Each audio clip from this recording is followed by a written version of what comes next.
It's 7:39. Pretty remarkable we're able to get this far into the show. We're almost halfway done. We are.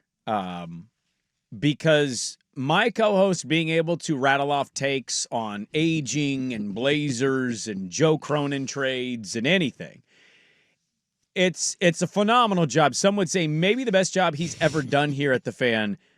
Because if you don't know and you don't follow, Chris Henry Jr. is the best receiver in the recruiting class. He is. And yesterday, Dirt's Oregon Ducks stayed at number 2 in the recruiting rankings, according to 24/7 Sports. And Chris Henry Jr., who was all but a lock to go to Ohio State because of Brian Hartline. Been committed a very long time.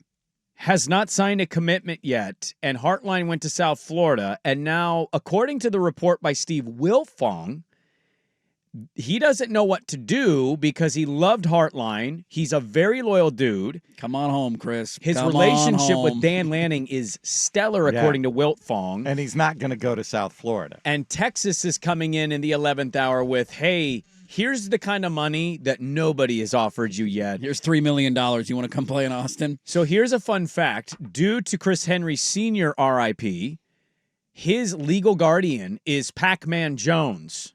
And so right now, he's looking to Pac-Man Jones for his guidance on where to go to college. And I don't know if that's good or bad for you. But right now, it's USC, Ohio State, Oregon, and potentially Texas, according to Steve Wiltfong, for Chris Henry Jr. It was also funny yesterday. Chad Johnson sent out a tweet, said, wherever you go, nephew, I'm going to come be the wide receiver coach, which would... I know. I don't want to make this any more painful for you. You guys had a great day yesterday. Things are going swimmingly. We've literally been begging but that guy I saw that for yesterday, and I'm like, Twitter. that would be uncomfortable. Just come and visit us. Him standing on the sideline wearing green and yellow would be a little weird, but I get the relationship there, and I think a lot of those people have filled in his life after the tragic passing of his dad. This one, it goes back to communication and relationships, which is what was so surprising about yesterday. The intel and the reporting was, I mean, he's been committed to Ohio State for a long time. He was a big fish. Oregon has been after him forever, for months and months and months, for years and years. He commits to Ohio State a long time ago. He's been steady in his commitment. I think he took a couple of more trips to Oregon, but a lot of kids take trips when they're already committed, and part of it's just, hey, it's a free trip somewhere. Why the hell would I not want to go? But according to the intel yesterday, Hartline takes a South Florida job, and nobody at Ohio State called him to tell him.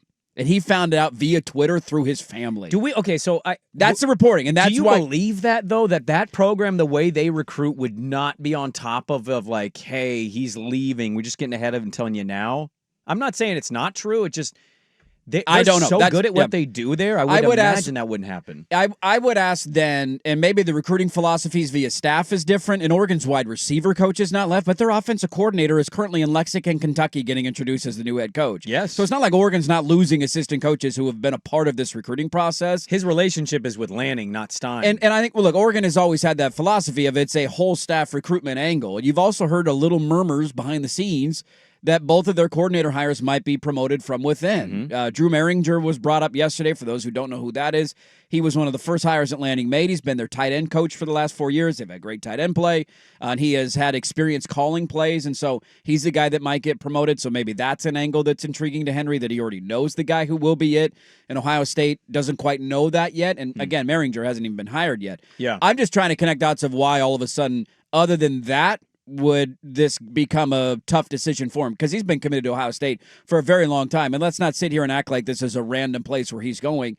It's the premier wide receiver university in the country. Yep. They put NFL wide receivers in as first-round picks every year. They currently have the best wide receiver in college football in Jeremiah Smith. Might have the best one in the NFL right now. Probably. Smith and Jigba. They might have the 3 best ones in the NFL right now, for all I know. Like, these guys are loaded, right? So You're right. That was the intel and reporting. I tend to have the same opinion of you of why would Ryan Day be that stupid not to call him and let him know.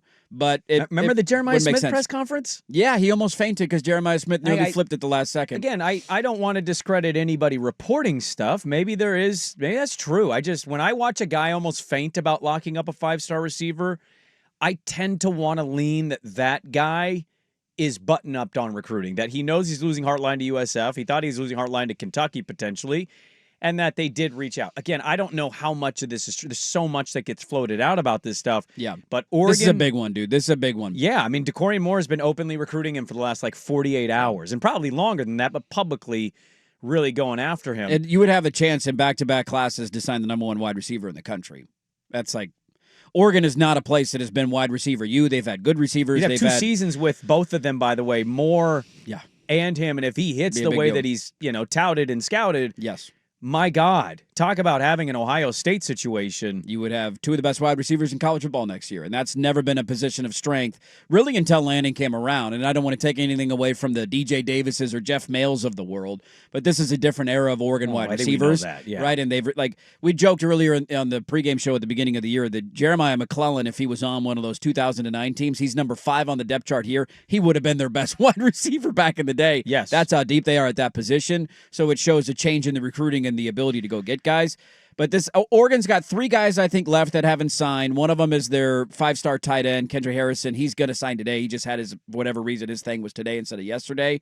There is one of their elite wide receivers, Jalen Lotto, is not signed yet. And so there's some speculation out there. Is he waiting to see what happens with Chris Henry? Isn't that the guy Nimick mentioned yesterday? Yes, on the show? everybody loves him. He's really a high Dallas on him? kid. Now, he had his ceremony yesterday, but I don't believe he sent in his paperwork. So maybe he's in a similar spot that if Henry signs, that he flips somewhere else. Maybe they get them both. You had this last year. Dallas Wilson, who ended up going to Florida, initially signed with Oregon, and they were 2 of the top 3 receivers in the country, DeCorian Moore and Dallas Wilson. And then after he signed, he asked for a release, and he ended up going home and staying in Florida. And so all of this stuff is very fluid. But yesterday, yes, I was glued to this like a hawk, waiting to see if Chris Henry had announced anything.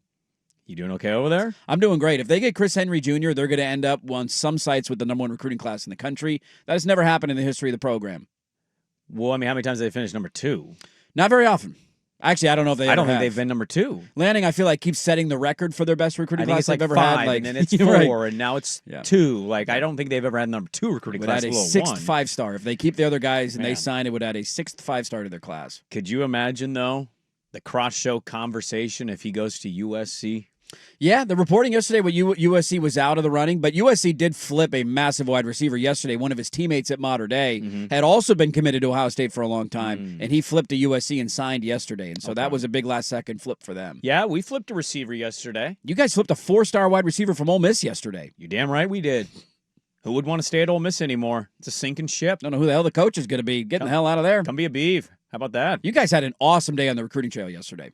Yeah, it was fantastic. For Oregon State expectations and for where you were and As the fact that quick the as he staff got just hired? got hired on when did he get hired? Wednesday, whatever it was, Yeah, a week ago. I think Friday. Like, dude, that to turn it around and to have that level of impact immediately shows you what a competent staff can do I agree. in short order. Yeah, now, I I don't agree. know how he's going to be X's and O's and coaching and all that, but the lifeblood of your program Jimmy's is and Joe's. acquiring talent, Jimmy's and and he's Joe's. off to a good start doing that.